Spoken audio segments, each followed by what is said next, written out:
Bismillahirrahmanirrahim. In this video, I am going to discuss ribosomes. In previous video, I have discussed mm, endoplasmic reticulum, types of endoplasmic reticulum and their functions.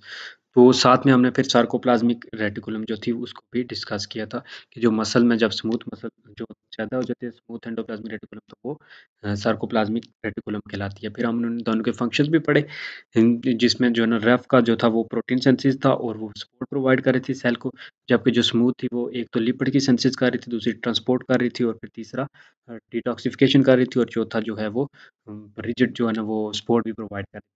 अब हम इस video में देखेंगे जी ribosomes क्या है, then ribosomes जो है ना वो प्रोकैरियोट और यूकैरियोटिक में सेल में किस तरह डिफरेंट होते हैं।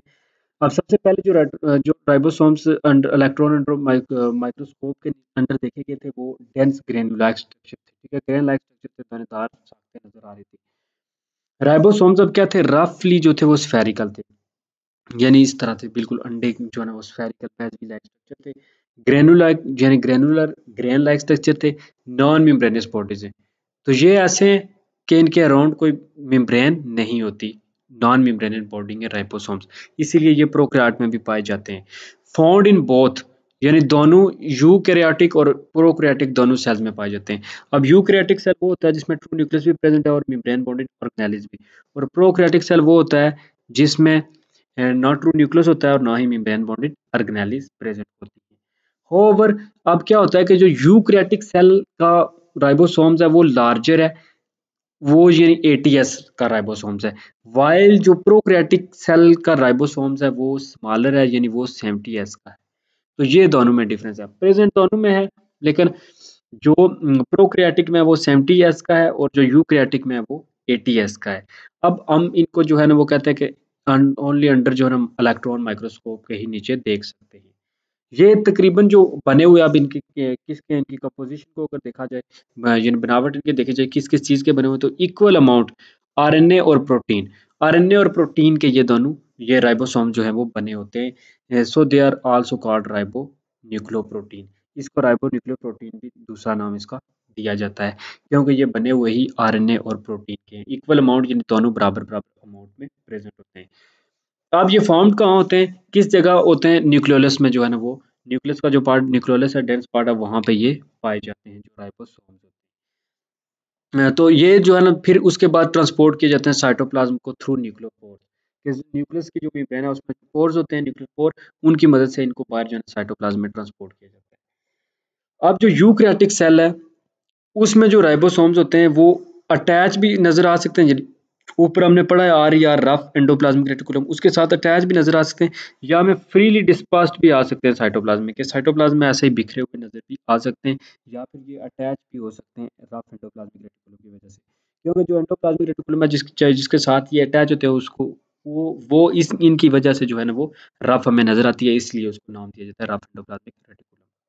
अब राइबोसोम जो है ना वो also found matrix of mitochondria, mitochondria की जो मैट्रिक्स है उसमें प्रेजेंट होते हैं, स्ट्रोमा जो क्लोरोप्लास्ट का है उसमें भी प्रेजेंट आ सकते हैं, but these ribosomes are prokaryotic 70s in nature।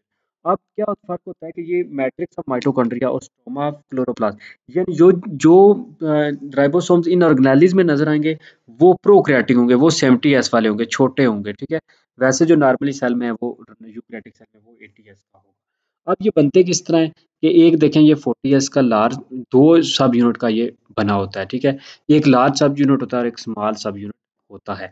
जो लार्ज सब यूनिट आप ये यूकैरियोटिक की बात कर रहे हैं वो 60s का है, जबकि जो स्मॉल है वो 40s का है, तो दोनों मिलके एक 80s का यूकैरियोटिक राइबोसोम बनाते हैं। अब हम इसका देखते हैं कि ये कैसे जो है ना वो बनते हैं। तो जो यूकैरियोटिक राइबोसोम्स है अब वो कंपोज होता है दो डिफरेंट सब यूनिट का, टू डिफरेंट सब यूनिट का बना होता है। इसमें अब लार्जर जो सब यूनिट है 60s का वो पार्टिकल है और जो स्मॉलर वन है वो 40s का पार्टिकुलर है, तो पार्टिकल है। तो जब ये दोनों कंबाइन होते हैं, अटैचमेंट होती है इन दोनों के दरमियान, तो एक 80s का पार्टिकल बनता है जो यूकैरियोटिक राइबोसोम्स होता है। ये अब अटैचमेंट जो है ना वो कंट्रोल की जाती है मैग्नीशियम आयन की मदद से, उनकी कंसंट्रेशन की वजह से जो है ना ये इनके दरमियान एक फॉस्फेट बॉन्ड बनता है, group of RNA and amino group. तो वो जो है ना इन अमाइनो एसिड की वजह से बहुत जो है ना मैग्नीशियम आयन और साल्ट आपस में बॉन्ड बना लेते हैं, जिसकी वजह से ये एक जो है वो राइबोसोम बन जाता है। अब बोथ जो राइबोसोमल यानी स्मॉलर और लार्जर जो बोथ दोनों राइबोसोमल यूनिट्स हैं, सब यूनिट्स हैं, वो जनरली एक दूसरे के साथ अटैच होते हैं at the time of their function.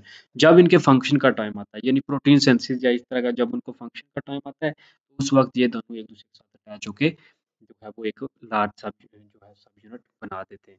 अब इनका फंक्शन क्या होता है? ये इन्वॉल्व होते हैं प्रोटीन की सिंथेसिस में। प्रोटीन की तैयारी में मोस्टली जो है इनका फंक्शन होता है। समटाइम जो है ना ड्यूरिंग प्रोटीन सिंथेसिस भी सेवरल राइबोसोम जो है ना अटैच होते हैं to one messenger RNA molecule. कभी-कभी क्या होता है कि प्रोटीन की सिंथेसिस के दौरान भी जो राइबोसोम है वो मैसेंजर आरएनए के साथ अटैच हो जाते हैं। तो इस तरह का जो चेन बनता है राइबोसोम्स का उसको पोलिसोम या फिर पॉलीराइबोसोम्स कहते हैं। कहता है कि कभी-कभी क्या होता है कि प्रोटीन बन रही होती है ड्यूरिंग प्रोटीन सिंथेसिस, तो ये आके जैसे ये अटैच हो रहे हैं ऐसे अटैच हो जाते हैं मैसेंजर आरएनए के साथ। इस वजह से एक लॉन्ग चेन बन जाती है।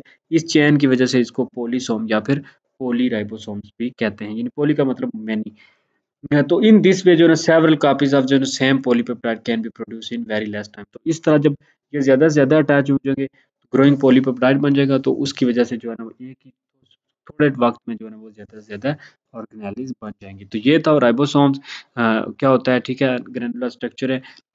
देन फिर कितने इसकी टाइप्स हैं, प्रोकैरियोटिक और यूकैरियोटिक में किस तरह का होता है, कंपोजिशन इसकी 70s 60s और जो है ना वो 40s मिलके 80s बनाते हैं। तो इस तरह फिर जो है ना ये पोलिसोम्स फिर क्या होते हैं कि जब वो चेन बनाते हैं मैसेंजर आरएनए के साथ अटैच। तो thank you for watching Education Academy, like the video and subscribe the channel, also press the bell icon for more updates. इंशाल्लाह नेक्स्ट वीडियो में हम डिस्कस करेंगे गोल्जी कॉम्प्लेक्स की।